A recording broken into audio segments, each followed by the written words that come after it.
San Marcos resident, you're likely getting your water from Vallecito's Water District. Vallecito's Water District is a publicly owned utility. And like many other publicly owned utilities, like every publicly owned utility, there's a process they go through when they set rates or raise rates. And that includes a public hearing.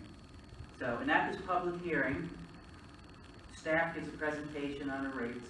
The public comes in, provides comment, and the board of directors or the city council, whatever it may be, listens to those comments, and they deliberate on the rates and they adopt the rates.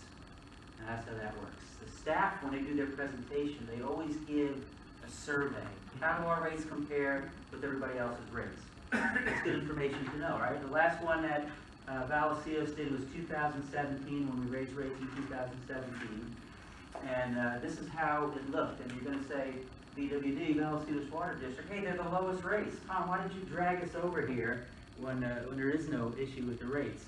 But we'll get into that. First of all, the actual survey that was done was actually for all 23 water agencies in the county. And I just pulled certain ones out of that one to look at. And these agencies happen to be the ones whose service boundaries are contiguous to Vallecito's service boundaries. They're our closest neighbors. They touch us. Other than Carlsbad. Carlsbad is a city, and for the slides comparisons I do later, it's not apples to apples, so they're not in here. And what I also did across the bottom is put connections. Connections means meters, how many customers, to get an idea of how big these agencies are. And now, this comparison, if Valley Center were to look at this, and they would say, and they have, say, Tom, it's not a fair comparison. You're using 13 units, HCF is 100 cubic feet, or 780 gallons. It's a common unit on your water bill that they use. You're using HCS, 13 HCS. Our average is much higher than that. If you did this based on our average, Valley Center would be the lowest, and Rainbow might say the same thing. And then the other thing that makes this a difficult comparison is that everybody's rate structure is extremely different. Valley Center, for example, I think they'll be probably the only one in San Diego County that has one rate for every unit of water that's sold. Just one rate for every unit of water that's sold. Everybody else has what's called a tiered rate structure or block rate structure on the block. For example, if you have a 3/4 inch meter in Vallecito's, your first 0 to 6 units you pay one low cost, right? And then when you jump to the next tier, it gets higher, the rates you pay, and from 7 to 21 units it's a little higher. Over 21 units is very high. So everybody else has that type of a rate structure. Vallecito's and VID, this irrigation district, are the only ones that have that rate structure based on meter size.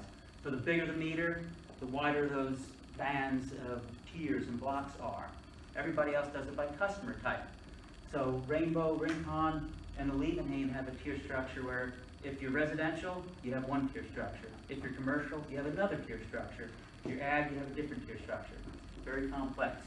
Well, Liebenhain and Rainbow have the same rate result, so their rate structures are very much alike. They have more than 10 rates for the same molecule of water.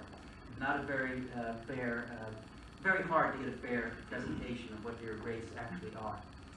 So, but we have the benefit of hindsight now. 2017 is over, and we probably have some top-notch econ students in here. Anybody in economics? Okay, we have some top-notch accounting students in here that I will double your extra credit if you can answer me this question. How would we, with the benefit of hindsight, have a fair comparison now to these rates? And a hint, we're selling a commodity. Boy, double the extra credit, man. Here you go. Maybe some kind of reconciliation? Some kind of reconciliation. You're just throwing accounting terms at me. Yeah. With the benefit of hindsight, what we can do is we can say, well, we'll look at total revenue, total operating water revenue for these same agencies for a year and divide it by the acre feet they sell. We'll use a different unit called acre feet. That's about 325,000 gallons of water commonly used. So when we do that, and then this is where they land, and this is from audited numbers. Vallecito's rates are high for two reasons. The first reason is desal. You may be familiar with Carlsbad. We have the Carlsbad desalination, seawater desalination plant. San Diego County Water Authority has the contract for all that water. That water from that desal plant makes up 8% of the water supply portfolio for San Diego County. The cost of that water is almost twice as high as other imported water. But in San Diego County, being just 8% of the portfolio, they're able to dilute that rate. But Carlsbad and Vallecito's Water District are the only two agencies that have a special contract with the Water Authority to take water directly from the plant. But we have to pay the full price for that. We have to pay that almost $2,500 an acre foot. And it makes up 25% of the water in Vallecito's boundary. So that's a bigger number to try to dilute. And why would we pay so much money for this water? For a few reasons. It's a big benefit to our customers. One is the quality of the water is way superior to Colorado River water we usually get, and Malcolm can tell you that, right? Better water. And the main reason is it's drought-proof. We can get this water, and Metropolitan Water District, San Diego County Water Authority, they can't tell us, hey, you have to cut back on that water because we're in a drought. No, we get 100% of that water. If there's 20 years of drought, we can still get that water out of the Pacific Ocean. Plus, it's diversifying the source point. Now we're getting it from the west instead of from the north. If we have some interruption to service, we still have a connection to water. And diversifying your water portfolio is very favorable from an investor standpoint. We have to issue bonds a lot, so we have investors that we have to watch out for. So that's one reason. The second reason we really don't get a benefit for, and that's what I'm going to focus on now. And I'm going to back up a little bit and give you a little background on money. Public utility money can be divided into two categories: ratepayer money and developer money. Ratepayer money is what you pay on your water bill, right? Less operating expenses, the expenses necessary to provide water, less expenses to repair and replace infrastructure, existing infrastructure. What you have left over is ratepayer money, reserves, operating reserve, replacement reserve. On the other side, you have developer money. What developer money is are capital facility fees that a developer pays. The developer needs to pay these fees to offset their impacts on growth. All right, so they need to pay for that. And then what we do with that money, it's restricted money. By law, it's restricted. We can only use it for infrastructure that accommodates growth. And if there's anything left over, that's your developer money. Now let's take a look at how much has been accumulated in ratepayer money at these districts.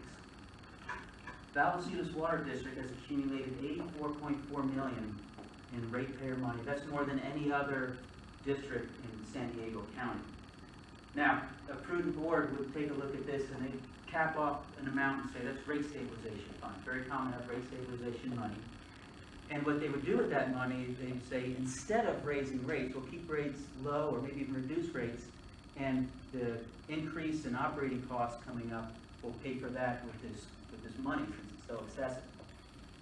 So what are their plans for that? They just adopted a budget in May or June, and as part of that budget, they have a 5-year plan. They have a 5-year long-range plan, and what they plan to do is actually increase that money to $96 million. So they're not using any of the rate stabilization. Why is that so high? Well, maybe when we take a look at the developer accumulation, we'll see. Developer money in these same agencies, this is what these agencies accumulated. This is what Vallecito's accumulated. None. They have a deficit. They have a deficit of $16 million. So we don't have $84.4 million laying around. A chunk of it was used to pay for developer obligations. Now, that's not unusual, and that's not horrible in and of itself, because as long as you restore the deficit, it's kind of like you just borrowed money from the ratepayers. If you restore that deficit, and then you're making the ratepayers whole again. So what are their plans to restore the deficit? They don't have plans to restore the deficit. Their 5-year projection is $44 million deficit paid for by ratepayers. Now, it's even worse because when I was there, I was pushing really hard for debt, to issue debt. And as soon as I left, that's what I do, I'm a finance guy, so I would issue the debt. And as soon as I left, they pulled it out of the budget, and to talk to the GM last night, there is no plans to issue debt. The reason why that was important is, now, investors in the community, they don't look at the two pots of money, they look at it together. And when you can tell the investment community that we have all this infrastructure that we're building, and we're cash funding it, okay? With all this, and that was very favorable. But they're cash funding it with ratepayer money. So as a ratepayer, That's horrible, that they're not issuing debt to offset that. Now, we can't go and borrow 16 million and take care of the deficit. We can only issue debt for future capital improvement projects. But we could have deferred that build-up to $44 million. We could have deferred that if we issued debt. What they did is, since I'm pretty sure that they don't intend to issue debt, they tacked on debt proceeds at the end of the projection period, presumably so it didn't look so bad. If you take off those debt proceeds, it's actually a $56 million deficit that will be, unless they make some changes that I'll suggest at the end of the year, ratepayers will be paying that. Okay, so we looked at the ratepayer fees. Let's take a look at developer fees. And again, a little background on developer fees. So I've got up here EDU of water capacity fees. Now, when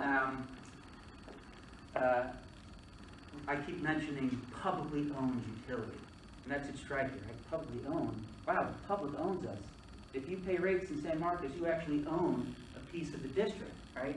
Now, think of it as a corporation. Who owns a corporation? Shareholders, stockholders. How do they evidence their ownership? Stock certificate, right? Now we're a publicly owned utility. How do the ratepayers evidence their ownership? Oh, you know what we have. A share of the capacity. A share of the capacity. And you see the acronym EDU, equivalent dwelling unit. Now, developers pay for this, but it stays with the owner of the home. They sell a home and stays with that. So a lot of people don't realize that they own a piece of the district, and it's evidenced by their one EDU. If you own a home, it's one EDU, and it gives you the capacity rights to use 500 gallons of water per day. If it's a sewer EDU, you have the capacity right to discharge 250 gallons per day into the sewer. But that's your capacity right. Now, when developers have to pay these, right, they can't add them to the cost of the home. What dictates the price of a home? The market. Right? So that is not going to change. So when a developer pays these fees, it reduces their margin. Their margin is reduced. So they're motivated to keep that fee down or not pay it at all if they can. So with that in mind, this is what the water, and I'm focusing on water because some of these agencies don't have sewer or have only a little bit of sewer. So they're not the highest, they're not the lowest. They're $7,706 currently for an EDU of water. Let's look at some of these agencies and see if this is a fair comparison. Well, Liebenheim actually has 5 zones, and I just put the average up there to keep it simple. Right? Their lowest zones are a little bit over 10 grand. Their highest zone is 21,000 something bucks. So they have a range of zones for capital facility fees for water. They have a little bit of development. They adjusted their rate in 2016. So that's been 2016 numbers. Rainbow might have a little bit of development. They will have some development coming up in the future. And they adjusted their rate recently in 2017. Now, Rincon, Valley Center, and BID, they're built out. They're built out. And when you see development happening there, it's usually because they're knocking something down and building something up. And they probably haven't changed this rate in decades. They don't need to because they don't get revenue from them because there's no new capacity going into those agencies. Valicitos is a growth agency. There's only 2 growth agencies left in the county, Valicitos Water District and Otay down south, which means a big chunk of our boundaries have yet to develop. So about 20%, about 30% in the water, about 40% in sewer. So when you compare just those agencies, the relevant agencies, just those that have development and have recently adjusted their fee, Valicitos is now the lowest. And that is unusual when you look at the deficit. You would think that they'd be cranking that up and getting it a little higher. So, and I'll talk about this later, but we had a board takeover in 2012. The board turned over. And since that time, this has been the average increase in rates, developer fees compared to water and sewer rates. Annual average has been inflationary for development, but it's been 5.7% on average a year for water and sewer rates combined. That's audited for water and sewer revenue divided by 8. That's how that came up. So how did we get here? How did we get to this point? And it's something called the sewer density impact fee. And what an impact it had. Nobody could have guessed what impact this would have. So I got to back up a little bit and get technical with y'all. I'm sorry. But first of all, we're going to look at that capacity fee and how that's actually developed. What we have, that capacity fee is based on a master plan. So first let me talk about a master plan. Particularly for growth agencies like Valicitos, it's proven every 5 years to do a master plan, which is a very involved study that identifies all the infrastructure that's necessary to accommodate growth that's projected in this 25, 30-year period, whatever horizon you're using. So it's actually pretty easy. The master plan is, that's very, very intense. It's very highly scrutinized, reviewed, and is certified by the board. It becomes the foundation for the fee. And you can't deviate from the master plan, right? Otherwise you'll be challenged. You want a solid foundation to develop your capital facility fee. And then all you do with the capital facility fee is after that master plan is certified, you do what's called a capital facility fee study. In the numerator, you put all the costs of that infrastructure that accommodates growth. In the denominator, how many EDUs do you project to add in that same period? You just divide it up. And that's not easy. And now the master plan, where is the basis for the master plan? How do they figure out how much we're going to grow and how many EDUs we're going to need? Valicitos Water District is not a land planning agency. However, the city of San Marcos is. The county of San Diego is. So what we do is we look to those general plans. So city of San Marcos has a general plan. The San Diego County has a general plan. We look to those, and in the general plan they identify for this acre there's going to be 5 living units. For this acre there's going to be 10 living units. For this acre it's commercial and stuff like that. So what the master plan does is look at the general plan and include those densities as growth. And if it's not developed yet, we're going to plan for 5 living units there. So that's great. And they don't deviate from there, because if they did, they'd get in trouble for not having a sound basis for their master plan. But what was happening was developers were going in and saying, I want to develop 20 units on that acre that you have 5 units slated for. And so they would densify, they would get the variance and they would densify. The problem with that was we didn't plan on all that densification. We planned on the density within the general plan, which wasn't a huge issue because we were collecting extra capital facility fees, right? So instead of collecting 5, we were collecting 15 more, 20 if they densified. And that extra revenue for us was enough for the additional water storage that was burdened by proof, the additional conveyance pipelines and stuff, except for it was not enough to cover sewer treatment capacity. The way we had the master plan, the way it is now, there's no sewer treatment capacity in the master plan. Why? Because if all the developers developed within the densities in the general plan, we wouldn't need sewer treatment. We were good forever. We're good up until build out.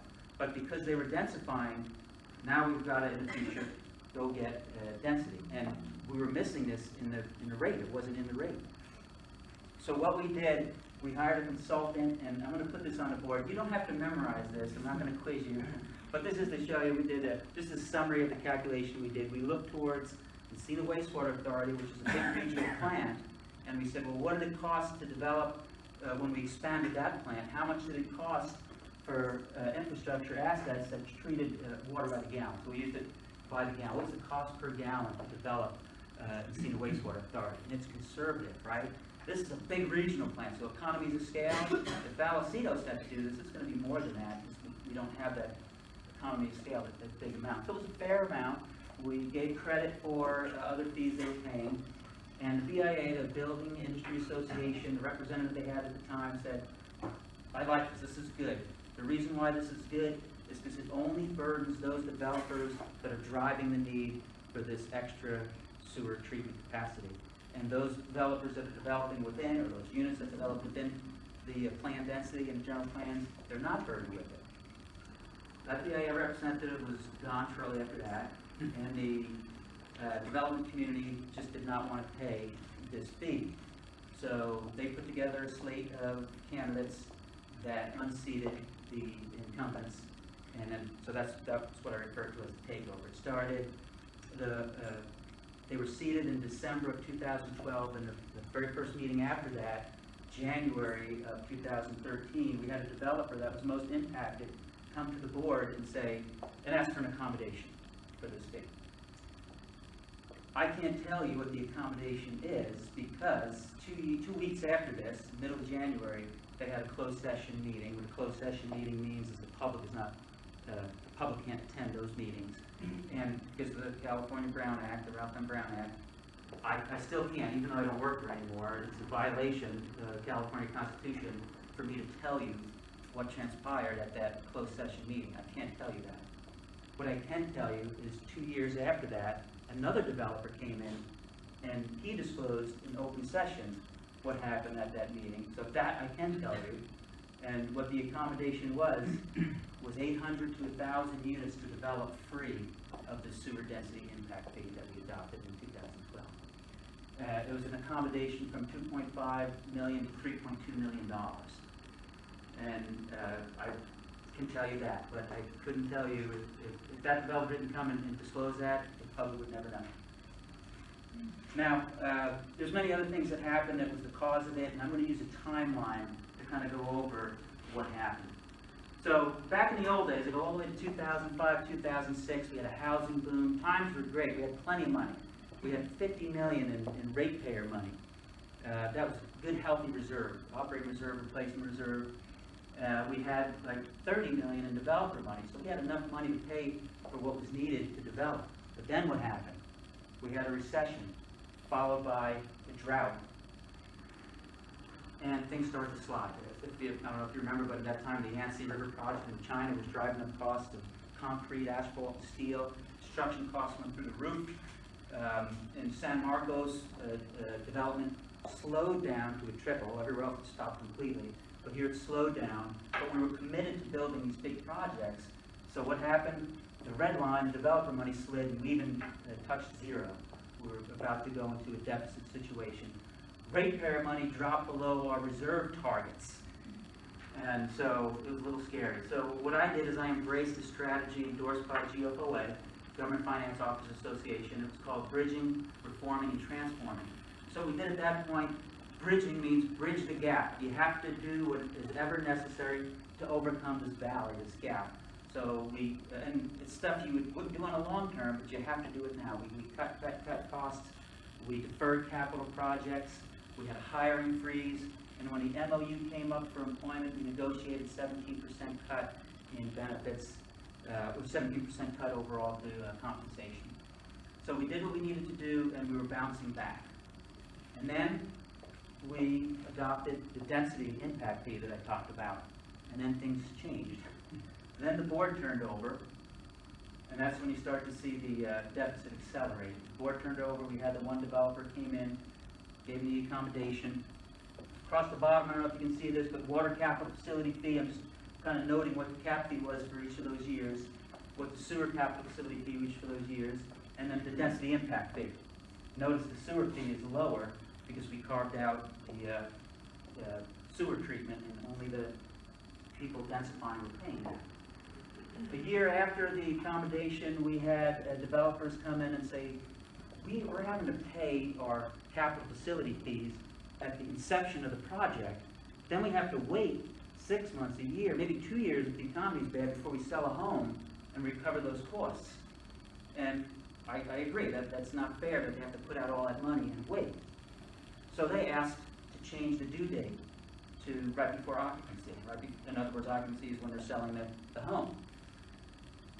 And at the time, it sounded like a good thing, unless you looked and saw, well, we're already spiraling down this deficit. You're certainly not going to give another accommodation to the development community. And they kept saying, oh, it's temporary. And I said, it's not temporary, right? There are other programs where it was a temporary program. We'll change the due date for 2 years and then revert it back to project inception. But they were contemplating a permanent change. And yeah, the negative impact, and actually this was one of the biggest negative impacts here. The negative impact of changing the due date is not reversed until the very last building is built in San Marcos. That's when it's reversed. So you gave this guy this accommodation. What about the rest of us developers? We're still stuck paying this sewer density impact fee. So they came in, they asked, and it was suspended altogether. So you notice that fee got wiped out. We also refunded what we collected in this density impact fee as well. So that continued to drive the deficit down. And I just had to throw this in there. And then the board gave themselves a 33% pay increase. And then they got reelected. And then was the recent budget that they adopted to bring the rate, the deficit down even further, funding that with developer, with ratepayer money. When the new GM came in late 2016, he asked me, what's with this deficit? And by the way, we're the only district in San Diego County with the deficit. So, and he asked, why is it such a big deficit? What's going on? And I would explain to him, well, just like I explained to you, the accommodation, deferring the cap fee, and then suspending the fee altogether, and the rate being artificially low. There's no sewer treatment in the rate, and obviously it's too low. And I would also say development slowed down. But with hindsight, when development picked up, it only stabilized. So the development slowing down was not the issue. The issue was those things that I talked about. Now you might be asking yourself, is this legal? Right? Is this legal what's happening? I can't answer that. An attorney can't answer that. There's only one person that can answer that question, and that's an administrative law judge. That's only if these rates are challenged. Okay, but what I can do is I can provide some background on the relevant provisions of law that deal with rates. Back in the 1970s, Proposition 13, in 1996, Proposition 218, and in 2010, Proposition 26, collectively make up Article 13 of the California Constitution. And Article 13 of the Constitution pretty much says, if you're going to pass a tax, if you're going to have a tax, levy a tax, you have to have a 2/3 vote of the public before you do that. That's a 2/3 vote approval. They also said property-related fees are a tax. And they said water rates and sewer rates are a property-related fee. So you're thinking, wow, water rates, they have to be a 2/3 vote of the public. Well, the Proposition 218 had except for, they had 6 exceptions to that rule. And if you are a public utility, and as long as the rates you charge, and that's what I have highlighted here, as long as the rates you charge does not exceed the cost of providing the service that you charge for that rate, you're okay. It's not a tax. So the terminology came out of this cost of service. And the consultants went crazy. They loved it. We're going to come to your district and do a cost of service study to make sure your rates are defensible, to make sure that what you're charging these customers is only the cost to pay that are necessary to provide the service. We're going to make sure that the revenue you derive from this charge is only used for the purpose of what the charge was imposed for. Proposition 26 also said it's going to be the local government that bears the burden of proving that the costs are fair, allocated to the payer's burden, and match the benefit received. So what I did at this point is I quantified what I could. I actually looked back and see, well, what can be challenged? What are ratepayers paying for that might not be the cost of service? What are ratepayers paying for that might not be a benefit to ratepayers? And these are all arguable. I'm not making an argument. I'm just saying that these are potential. The first one I haven't talked about yet, and again I have to back up a little bit over here, reclaim subsidy. The Alcides Water District has a sewer treatment plant in Carlsbad called Meadowlark Reclamation Facility. Most of our sewage goes through that plant. It's a scalping plant, which means it scalps or takes the liquid and keeps the solids flowing over to Encino Wastewater Authority where they treat it and dispose of it. What do we do with the liquids? 2 things. We'll treat the liquids to what's called secondary standards, and what that means is it's environmentally safe to put back in the ocean, put into the ocean. And then what's left over, we treat to what's called tertiary standards, and that tertiary standards means we can now sell it as reclaimed water to growers or to golf courses to use as reclaimed water. Purple pipe, you ever see purple pipe? That's the reclaimed water. We don't have the infrastructure to bring it back into our district. We don't have it. We don't have purple pipes in San Marcos. So we sell 100% of that reclaimed water to Carlsbad and Olevenhagen because it just hydraulically flows to them easily without infrastructure. And we don't have a cost per acre foot that we charge them. We have an agreements with both of them that says you need to recover our costs of tertiary treatment. So we have a formula that we go by in these agreements that say Okay, for your labor, 50% of the labor in the treatment plant goes towards tertiary, 25% of the power, 9% of the materials. And so when our board asks, are we recovering our costs? Yes, per this formula. The problem is the formula was done in like 1991, or a long time ago, and there's been 2 different plant upgrades since then, and the process is completely different. And so I've been negotiating, before I left, I was starting negotiations before I left. And in 2017 or so, I did my own cost of service study to see what are we paying, what is it costing us to produce 1 acre-foot of reclaimed water.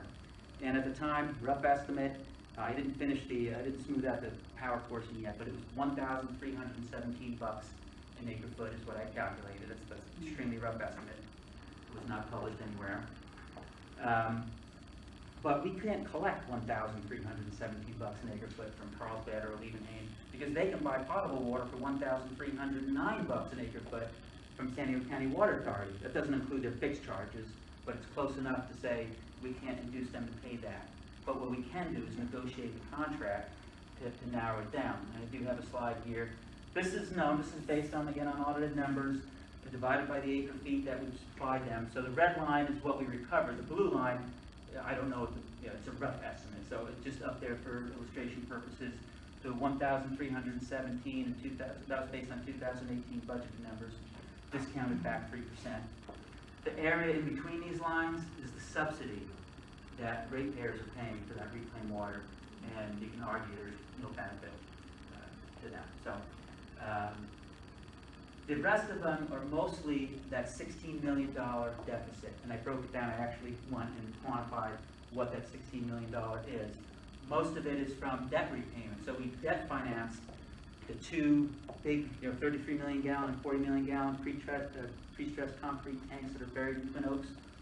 We debt financed those. We debt financed the treatment plant expansion, our share of the Messina Wastewater Authority expansion. So all these things related to growth, we debt financed them.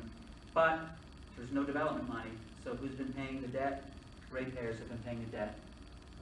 I'm not going to go over all these other projects, but most of the other things you see there are projects that accommodate growth.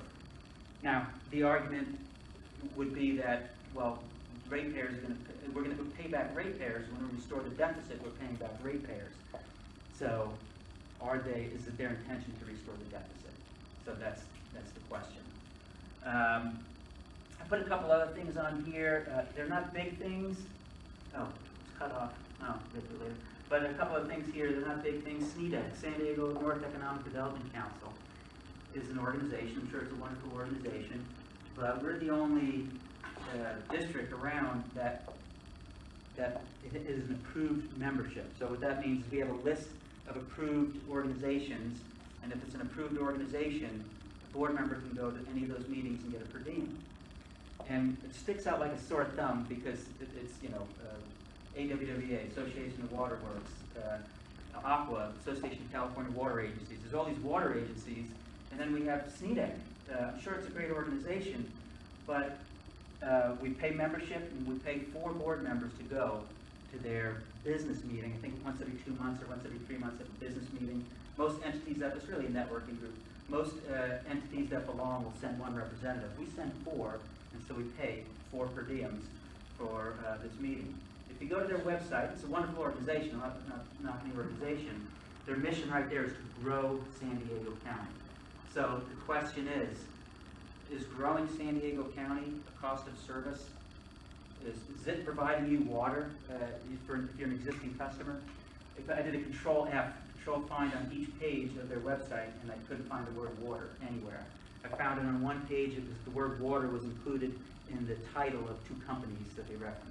That was the only time I saw water. There is no other. Beer uses water, though. Well, Craft beer uses water. I knew you were going to say that. And actually, they use that argument. I'm sure they do. I've heard that argument. So, and no other agency gives their board members a per diem for going to their business meetings. They have other meetings, and once every other year, I think they have a water symposium, and that's fine. But just to show you, too, if you were to do a Public Records Act request and said, show me all the material, show me the minutes, show me the agenda, show me the brochures, what is ratepayers paying you to go for? There's no minutes, there's no brochure, there's no evidence of what they're deliberating on at these business meetings. I did, however, keep one item for a board member submitted a request for a per diem, $200 to go to baseball and beer night, and they got it. And I'm sure that Tim, you stole my fire, you know, he probably said, well, there's water in beer, so that should be fine. No. And so we actually paid a board member $200 to go to baseball and beer night. $200, please. $200 compensation, that's their per diem. It was $150, but remember they gave us over it. So another one is very small, and I hate to sound like the Grinch over here. Boys and Girls Club, wonderful organization. Boys and Girls Club, not an company organization, it's a wonderful, wonderful organization. But California Constitution, Article 16, has a specific prohibition against gifts of public funds. You can't use public money to make a gift. Okay? The statute actually says you can't change your ordinances to allow you to give a gift. You just can't do it. You don't have the power to do that. So, again, the argument there was they're furthering business. After the board turnover, they were buying, I think every year after that, they were buying a table at their annual auction. So they had an event, a charitable annual auction, and they were buying a table for that event. That was right there. And it's kind of ironic, now there is a provision in the law that says you have to disclose, if you're buying tickets to events, who's getting these tickets. And under their transparency page, at least they're transparent about it, right? They have tickets that they bought for the last event. 9 of them went to the board. Well, there's only 4 board members that attend this event. 4 of the board members attended. In the past, they've given the other tickets to members of the development community. And in this one in particular, we had one board member, the district, ratepayers, paid for a spouse, a wife of a board member to go. So that's pretty, we can make a pretty good argument that that is a gift to public. Get the receipt from the Boys and Girls Club, like any charitable event you go to, you'll get a receipt, and in this one they say $56 worth was for goods and services, the meal, the entertainment. The other 94 is a charitable contribution, deductible on your return. Really hard to argue that that $94 is not a gift to public funds. The other 56, we had one board member who does not participate in these things, and she said, I'm not going to go because, this is not district, it's not for the board. And one board member said, I sat next to somebody and we talked about water the whole time. And so that made it good. So there is an argument you can make that it's furthering district business. So I just put that in there it's a small amount, but then again, the gift to public fund statute doesn't say accept small gifts. It's just, before we get into how do we fix it, what are some of the roles and responsibilities of electeds, the GM, general manager, and ratepayers? The elected officials, their responsibility is to set the general direction of the district. Their responsibility is to set policy, politicians make policy. They also have a responsibility to hire, evaluate, and fire the general manager collectively as a board, right? Not one individual board member is supposed to be interviewing the potential GM. It's supposed to be done collectively as a board. And they're not supposed to be managing the district, right? That's up to the GM. So they don't micromanage. That's supposed to. The general manager has a lot of responsibilities. If you ever pulled up a job announcement for a general manager and looked at the responsibility, like, wow, that's a lot. They're responsible for everything that happens. That general manager, their boss is this board. The boss of the board. So when they implement policy, that GM, no matter what the policy is, it's their responsibility to implement that policy and make sure it's managed effectively. And they're responsible, like I said, for everything else that happens. I get this question all the time in my class in San Marcos. It's like, well, what if they do something that's so crazy and GM doesn't agree with it? It's too bad. The GM has to implement the policies that are made. Now, that GM also has a responsibility, though, to let the public know and let the board know the impacts from their decisions, from the policies that they're deliberating on. So that's ratepayers, you've got a responsibility too, right? We have ordinances that you have to follow, and you also have a responsibility to elect an official that represents your interests. That's your responsibility as a ratepayer. An effective board member has a ratepayer focus. ratepayers put them in office, their focus is supposed to be on the ratepayer. And I've heard one of the board members refer to the developers as customers. Our customers, no, we're not the customers. The ratepayers are the customers. That's the focus. And the focus is long-term. Sustainability of the district. We provide water. You know, we've got to be around forever. So you got to look at the long-term, not just the short-term. They're very familiar with what's happening at Valicitos and how we can fix things before it's too late. You know, we missed a lot of opportunities already. We need to do things right away. The first thing I put on there was rescind the sewer density impact fee suspension. All right, sounds easy. We'll get sued as soon as we do that. And it was a slap in the face last time, because what we did is we got sued and we had to incur costs to defend it legally, and who paid those costs? Ratepayers. Yeah. So I would suggest that if we do something like this, to add a provision somehow that says if we're incurring costs to defend this decision to try to restore our deficit, that it should be in the capital facility fee, not in the water. Was it the BIA's suit? Who No. sued? No, Well, that's a closed session. Oh, Sorry. I see, okay, I'm sorry. Anyway, again, it's not, developers are not gonna rush to pay their sewer density impact fee, but at least that's a way we can negotiate and try to get some money from the development community to help offset our deficit. The obvious one, and the reason why I didn't put it first, because it takes a while, is raise the developer fee. It's obviously low. And again, I'm gonna go a little technical with you over here. When I was leaving, I was transitioning out of the district, so I was dishing off responsibilities to other people. And at the time I was leaving, they were doing a draft rate for the capital facility fee. And we're all thinking the same thing. It's like, wow, this is going to be really high, you know, because it's based on the master plan that they're working on now, and it's going to have the sewer treatment in there. And they put they did the fee, and what we do with the fee, by the way, last time we did the fee, the current fee, there was a deficit. It was a small deficit, but still there was a deficit. And we take that deficit and we put it in the numerator. Remember how I said how the fee is calculated? The numerator is our revenue requirement. It's all the cost of all the infrastructure that we need to accommodate growth. And then the denominator is the EUs that we're going to be adding. Well, to that revenue requirement, we add a deficit. Developers need to recover that. So we were pretty confident back in the day of saying, you know, we're doing the right thing, even though we have a deficit, we're going to recover it. So they did the same thing. It was a model I made.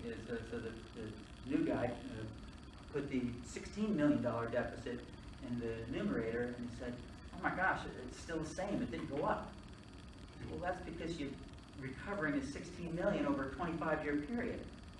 And I said, you got to pull out that $16 million and recover it before the next master plan. So what they were doing is they were going to follow the same model, now with a huge deficit, and then 5 years from now, they would do the same thing, put the deficit recovered over 25 years. 5 years, so it's like making minimum payments on your credit card, you never pay off the balance. So, and I did have a discussion last night with the general manager, and told him this again, and he said, oh yeah, we're thinking about, you know, stretching it out over a 20-year period.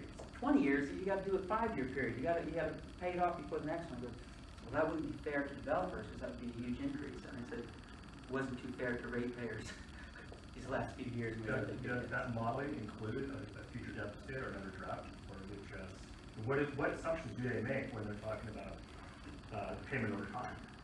Yeah, well, the assumptions they make is they start with the general plan, the density there, and then they look to Sandag's projections. Sandag hasn't been very good with their projections. They're usually overly generous with them. So we usually couple that with trend analysis and things like that. And so that determines how many EDUs we think we're going to have. And we were way overboard in the past, and much more conservative with this last one, the one right now. But, you know, so hopefully they will recover it over a shorter period of time. That's what they have to do when they, unfortunately, again, this is a timing thing, and we were talking about that earlier where originally this new master plan, it was supposed to be 2015, and then the rates would have been 2016. And it keeps on getting, you know, they have to do it soon, unfortunately. This won't be until 2019. Do you consult with the district down at Valicitos Water District? No. Okay, so I'm curious how you're able to have these discussions with the general manager about these. Over the phone and call them. You know, because honestly, you know, and I warned him, you know, when I left, I said, I'm gonna take on a role of a concerned, an informed, concerned ratepayer. And, anyway, I won't go into detail about my, I'm trying. Well, you are a ratepayer, you live in the district Absolutely. boundaries, is that correct? Absolutely. Okay. Yep. And I know all the stuff, you know, too. The top 218 question is the one I have, because doesn't the capacity fee have to match the added capacity that you bringing onto the system? I'm not sure. And doesn't it have to have, don't you have to have a, service charge? I mean, because I know in the city of San Diego, when I was working on the water and sewer issues there, and we had a very specific capacity study that just, it broke everything down to what's your little piece of the treatment of Point Loma and, various places, or if they're adding a new digester or something like that, what's the incremental cost of that thing to pay for that thing? And then you also have the people that are already there, so. Yeah.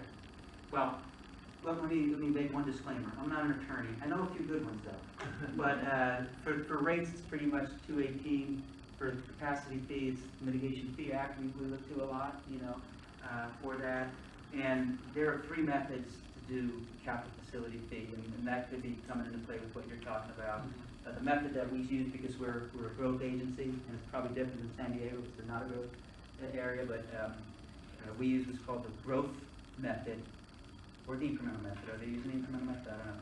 The growth method, and there's one called the buy-in method, where that policy of this irrigation district is built out, so they use the buy-in method, where they're not increasing, they're not growing, so you're buying into the existing infrastructure, and then San Diego probably uses a hybrid of those two, so I can't answer the question, sorry.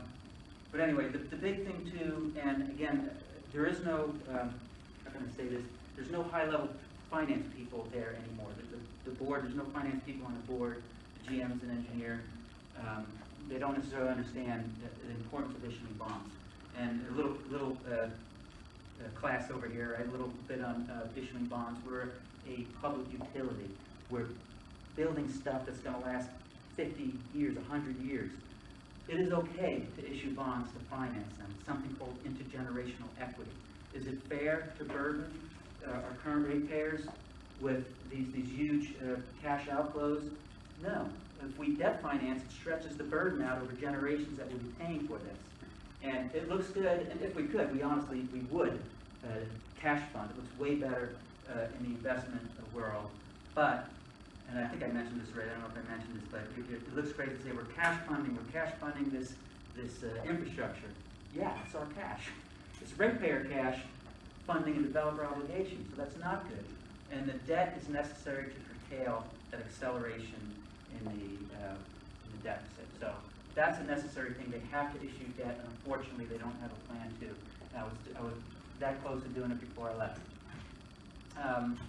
Revert the capital facility fee due date back to the project inception, at least until the deficit is recovered. I agree with the development community. It isn't fair to have to pay all those cap fees and wait all that time to recover it. So, but not a good time to grant that to them. Negotiate new contracts for reclaimed water. And right now there is, unfortunately, we had a little bit of a turnover at the district. There is nobody with that institutional knowledge anymore. There's one person that they're not available to. Let's put it this way, I've been asking for an update, and I have not received an update on that, so I think that's just dropped. But they need to pick that up again and reduce that subsidy we're paying, ratepayers are paying. I wrote the reserve policy in 2008. It was a wonderful policy back then. It sucks now. Right? It was wonderful. It was an innovative policy I wrote, and it got us out of the recession. But if you have a reserve policy that allows you to accumulate $84.4 million of ratepayer money and drive a deficit down to $60 million, not a very good reserve policy. It needs to be rewritten. And they might not have the staff on board, so hire a consultant to do that for you. Hire a consultant to do a long-range financial plan. Most districts hire an outside consultant to do a long-range financial plan. And obviously, a good professional financial consultant is going to do a long-range financial plan that eliminates a deficit, not accelerates it. And embrace the spirit of Propositions 218 and 26. Spend ratepayer money for ratepayer benefit. Only fund cost of service with ratepayer money. Before I open it up for questions, anticipating questions that I get here. That $16 million shift from ratepayers to developer, that had a very negative impact to 21,000 customers. That same shift had a positive impact to only a handful of developers. So you can imagine how motivated the development community is to make sure those rates stay low and that deficit is not restored. So that's what we're battling when we go. It's very easy to do this, but the board has to have the political will to do these things. That's literally, the deficit will be restored if we do that. It's within reach. But the more time passes, we've lost a lot of opportunities with debt issuances. We have to tie debt to an actual project. And these projects are getting built and we're missing our opportunity to do this cash infusion. So, and I was also questioned on my motives for doing this, and caution, don't bash the district because you've got a business. I got my consulting, you'll see in a minute, I got my consulting business. And I said, my motive is just that I have a strong obligation. I feel this is a strong obligation. I know all this stuff, and ratepayers just don't know what's going on, and that they need to be informed. They need to know what's going on, and that's really that's the purpose of today. I was actually going to do something different. Peter asked me to do this one, and so I embraced it. And so with that, I know one question I'm going to have. Leave that up there, because I'd like to make a comment on what would really be the first bullet point on this, if you're looking at it, because you just mentioned the politics of it. The real bullet point up there would have to be the ratepayers would have to elect a whole new, at least 3 new board members to do all of these things. Isn't that correct? Yeah, well, I can't, I'm just talking about rates. I don't want to move into the realm of that. I can't be. I can comment on that though. My name is Randy. I'm on the school board right now, and I'm running for city council. My primary opponent is a guy who sits on the water board. In theory, that's possible, but what happens is these developers fund these campaigns, right? Mike might know something about that. I can tell you in my city council race against Mike Sanella, in the last 3 weeks, developer interests have formed independent expenditure committees and contributed $50,000 to the campaigns to get Mike Sanella elected to the city council, who's currently on the water board, and to get Rebecca Jones elected mayor. So politics is one answer, but you've got to overcome a mountain of developer money as a candidate to get elected. Just so you know, I'm Tim Shell. I was on the board before the takeover, so I'm the victim of one of this takeover. I recognize the name. And so that's why I bring this up for the class, for the people here that are sitting in here, because it was the voters who voted these board members onto the board, even though those of us who were being taken over at that time, we were saying this is going to happen. The developers are going to get these board members that they're paying for to raise your water rates for their own benefit. We tried to put that word out there, but of course, those of us who were just a regular ratepayer, we are spending our own money, and it's big developers that are coming in and paying for the candidacies of these other people. So I spent, $6,000 of my own money to try to stay on the board, to getting that word out, but unfortunately, my opponent was able to spend $25,000 or $26,000 of someone else's money because she was given that money, and that's what happened. So it really is the electorate, the ratepayers who voted in these board members, being given believing whatever story was being told at the time, but it's because of the money issue. It's really it's the publicity, because with that much money, they can put out a nice slick flyer with a pretty picture and all that kind of stuff. So I'm sorry if I'm taking over politics of this, but if that's all right with the rest of you that are in here hearing this, that's what happened. And so that's why I brought up the point of the first bullet point up there has to be, whatever it takes, is the ratepayers of Vallecito's Water District have to elect a board that has their interests in mind, not the interests of these third-party developers or whatever, because there's always special interests that are driving politics. But when a regular person like me happened to have gotten onto the board, and that's a story in itself, but I had no backing by any other developer or any special interest. I was just one of you that I work for the city of Vista. I'm a civil engineer, and I thought, you know what, I think I can run and get elected. Well, the person who had been appointed to the board at that time by the friend, didn't think I stood a chance, so he didn't spend any money. So I went out and walked door to door and got elected somehow magically. But then, you know, when it was time for us to vote for those sewer fees that Tom was talking about, and I voted for them, guess what? Now I had a target on my back, and that's when the developers came and kicked us all out. So anyway, the first bullet up there has to be the ratepayers vote for a board that has the ratepayer interest in mind, not someone else's. And then all those other things can happen. Until that, and it would be the same on the city council. If you're electing, if the people of San Marcos elect council people who are more interested in getting money from developers than of the interests of the residents of San Marcos or anywhere else, then your interests are not going to be first in their mind. So there's my political speech. I just have two questions.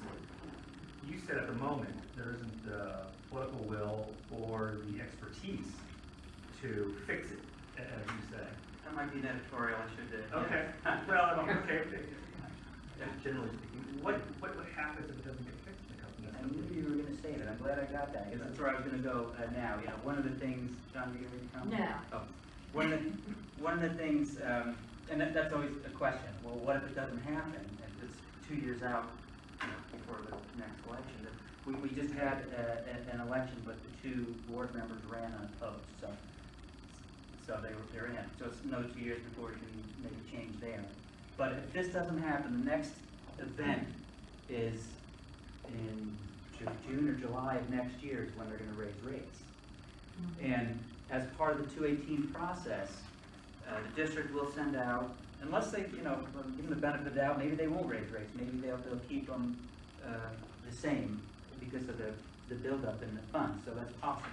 If they do raise rates, and what I'd suggest is even if it's 0.5%, there's a provision in 218 that says if you protest a rate, if the district receives a majority of customers that protest the rate, that's 10,500, over 10,500 protest letters, will never happen, then they can't increase the rate. But, now, in the old days, we get between 0 and 10 protest letters. Recently, we're getting about 50, last time we were about 50 protest letters. We won't be able to prevent them to do the rate, but if we got a lot of people to send in a protest letter, and it could be something simple as, I protest the rate. My protest letter is gonna be 5 pages long. Or you could say, you know, raise developer fees, don't raise our rates. They need to know, they need to get the message, they need to feel a threat to their next candidacy, and then maybe we could influence them to take action and do this stuff. The reason why I'm doing this again is just because of my concern that just people don't know what's going on. I'm not trying to bash the district. They're wonderful employees at the district, and hopefully they can turn things around, because this is just, all I'm doing is telling you what the situation is now. I've been cautioned about. Yeah, and to support that, remember, it's the elected board members that set this policy. So it's not the employees that are saying, hey, board members, this is what we should do necessarily. It's more likely the elected officials who are saying, this is going to be our policy, and Mr. General Manager, whether you like this or not, this is what we want you to do, right? That's what Tom said, is the general manager has to do whatever the board tells them to do as employees, and it's us, ratepayers. I live in the Vallecillos Water District, that's how I got on the board. It's us ratepayers who elect those 5 board members that are supposed, you know, we assume that they're gonna be looking out for our interests. That's what I would have assumed.